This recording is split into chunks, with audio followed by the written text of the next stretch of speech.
అందరికీ నమస్కారం. ఈ వీడియోలో మనం వారాహి నవరాత్రులలో 4వ రోజు వారాహి అమ్మవారిని ఏ మంత్రంతో ఏ నామాలతో ధ్యానించాలి, ఏ నైవేద్యాన్ని సమర్పించాలి అనే విషయాల గురించి తెలుసుకుందాం. ఈ సంవత్సరం జూలై 9 మంగళవారం ఉదయం నుంచి మధ్యాహ్నం లోపల సర్వరోగహర చక్రదేవతలను ప్రార్థించి పూజించాలి. వారాహి అమ్మవారి చిత్రపటం లేకపోతే శ్రీ లలితాదేవి చిత్రపటం ముందే పూజనాచరించవచ్చు.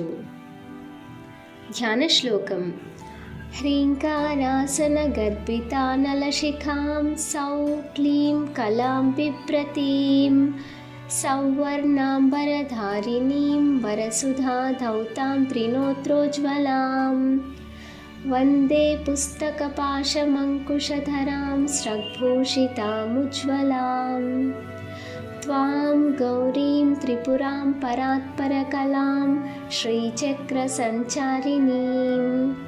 ఈ శ్లోకంతో అమ్మవారిని ధ్యానించిన తర్వాత ఇప్పుడు నేను చెప్పబోయే నామాలను పఠిస్తూ ఆ జగన్మాతను ధ్యానించాలి.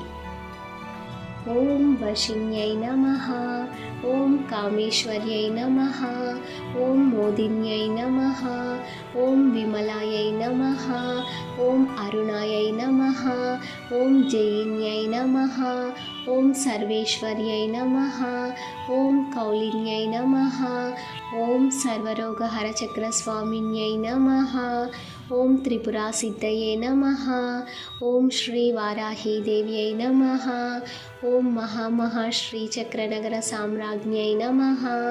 నమస్తే నమస్తే నమస్తే నమః. సర్వరోగహర చక్ర యోగినులను రహస్య యోగినులు అని అంటారు. ఈ సర్వరోగహర చక్రము షట్ చక్రాలలోని ఆజ్ఞా చక్రానికి ప్రతీక.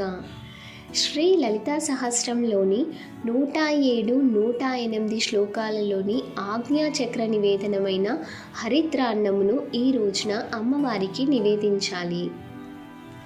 హరిద్రాన్నము అంటే వండిన అన్నంలో పసుపు, మిరియపు పొడి, జీలకర్ర, ఆవు నెయ్యి కలిపి చేసినదే హరిద్రాన్నము.